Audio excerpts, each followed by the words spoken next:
рӯзи президенти ҷумҳурии тоҷикистон ва солгарди қабули конститутсияи кишвар аз ҷониби дӯстдорони соҳаи варзиш бо тантана таҷлил мегардад. дирӯз шоми бокс таҳти унвони шоми қаҳрамонҳои ABA ва ин навбат ба як тантанаи варзиши мубаддал гардидани фазои майдони Истиқлол гувоҳи оромиву сарсабзии миллати тоҷик аст.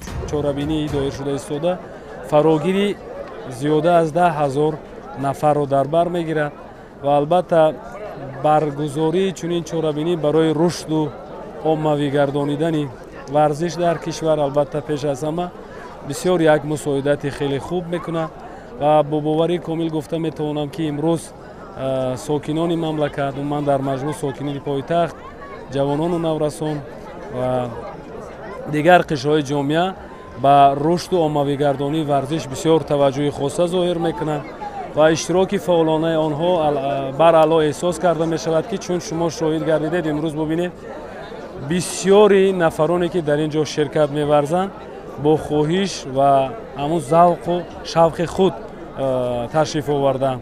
Нам здесь очень нравится, тепло, гостеприимно, вкусные фрукты, гостеприимный народ. Прекрасное впечатление, тепло, солнечно. Очень у вас красиво, очень много парков, очень много зелени, замечательные спортивные мероприятия, очень красивые музеи. Люди замечательные, добрые, внимательные. Поэтому желаем вашему городу всего самого хорошего, тепла, солнца, чтобы у вас столько роз было всегда, чтобы женщины были такие же цветущие, такие же счастливые, такие же красивые, чтобы было очень много детей, и чтобы мужчины у вас были самые заботливые, самые внимательные, любящие. Я готовлюсь просто к забегу, настраиваюсь. Всем занимайтесь спортом, это полезно. Привлекайте это детей тоже. дави бокс иштирокчиёнро ба 3 категория ҷудо намуда 3 масофаро дар бар гирифт. Масофаи 500 метр байни кӯдакону наврасон, 5 километр байни калонсолон ва 10 километр байни варзишгарони касбӣ пешбинӣ шуда буд. ҳамзамон аз ин фурсати муносиб модарони зиёде низ истифода намуданд ки ҳамроҳи фарзандони хеш ба чорабинии мазкур ҳозир шуданд. кӯдакон бояд солим ба воя расанд. хушнуд аз он мебошем ки имрӯз дар ин боғи Истиқлол чорабинӣ ҷашн баргузор гашта истодааст. фаҳмидем ки ин рӯз дав мебошад ва ман фарзандонамро ба ин дав овардам. Сынок бежит в забеге детей, муж 10 километров, я 5. Просто в целях здорового образа жизни, поддержания спорта, и вообще атмосфера радостная.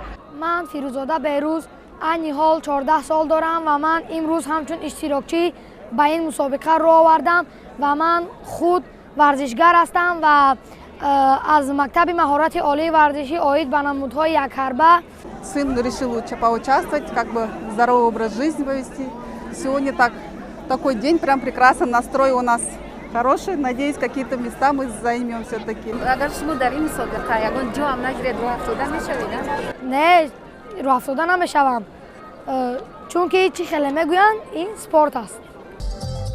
ҳавои форами шаҳри душанбе ин субҳ иштирокчиёнро лаззае ҳатто ба илҳом дароварда буд. аз солимиву зебоӣ хеле зебо сухан мегуфтанд. ҷавониро ба пирӣ ёд кардан ончунон бошад ки дар сармо ба гирди гулхане биншаста бошӣ. варзиш аз ҳама боло аст. варзиш тан зебову умр бардавом кунад, ақл расову рӯҳ дурахшон кунад. агар хоҳӣ ки бемор нашавӣ, ба дарди дил гирифтор нашавӣ, ғами дил зитан пароканда кун, даме тан ба варзиш омода кун. ҳенри ҳейм адиби маъруфи олмонӣ барҳақ таъкид доштааст. одамӣ ба қадри ду чиз замоне мерасад ки ҳардуи онро ҳам аз даст додааст: ҷавонӣ, тандурустӣ. Движение, по сути, это жизнь. Мы будем с вами сегодня участвовать в таком прекрасном мероприятии, которое позволит укрепить, во-первых, здоровье, во-вторых, поможет проявить свои какие-то качества, выносливость в плане, показать, на что ты способен, проявить непосредственно себя, наверное, со стороны не только спорта, но и каких-то жизненных позиций. И все это позволит нам сегодняшнее мероприятие, в котором мы будем участвовать и заряжены только на победу. Мне кажется, в основном у людей только с возрастом приходит такое понимание: надо было раньше. На самом деле надо вот прямо здесь и сейчас, прямо сегодня заняться спортом для себя, для здоровья, из любви к себе. соати ба қайдгирии варзишгарон аз субҳи барвақт оғоз гардид. ба хотири шаффоф ҷараён гирифтани дав дар оғоз ба ҳар як ширкаткунанда рақами силсилавӣ бо чип ва пироҳани варзишӣ дода шуд.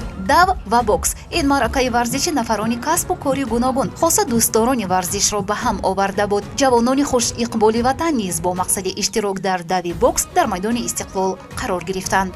من علیمردان فیردوس دانشجوی کورس یکی کالج تکنیکی اکادمیک آسیو میباشم و من سپاس خود را به جناب عالی میرسانم که چنین شرایط را برای ما جوانان مهیا کردند و ما خیلی جوانان خوشبخت هستیم که در این گونه وطن تنج و آرام زندگی میکنیم و ما همیشه میخواهیم که تاجیکستان ما همیشه سبز و خرم باشد. من بابازاده امینه عین حال کورس یکم اکادمی اداره‌کنی دولتی نزد پرزیدنت جمهوری تاجیکستان میباشم. فخر از آن دارم که امروز در چنین چاره‌بینی‌ها اشتراک می‌نمایم و من طول 6 سال می‌شود در نمود تایکواندو وتف برآمد می‌کنم و من امروز مقصد گذاشتم که در این مسابقه سزاوار جای گردم. چون هر وقت در قطار دیگر کارخانه و مؤسسه‌ها و دانشگاه‌های کشور همچنین دانشجویان و آموزگاران دانشکده تربیت جسمانی تاجیکستان به نام جهان پهلوان سید مومن رحیمов با مقصد سهم گذاشتن در حیات ورزشی کشور در دوی بوکس فعالانه شرکت نمودند. همین طریق اشتراکچیان وابسته به سن و سال به مرا برآمدند و به مسابقه شروع نمودند. Таджикистан спортивная страна. Вы сегодня это должны доказать. Согласны? Вы готовы?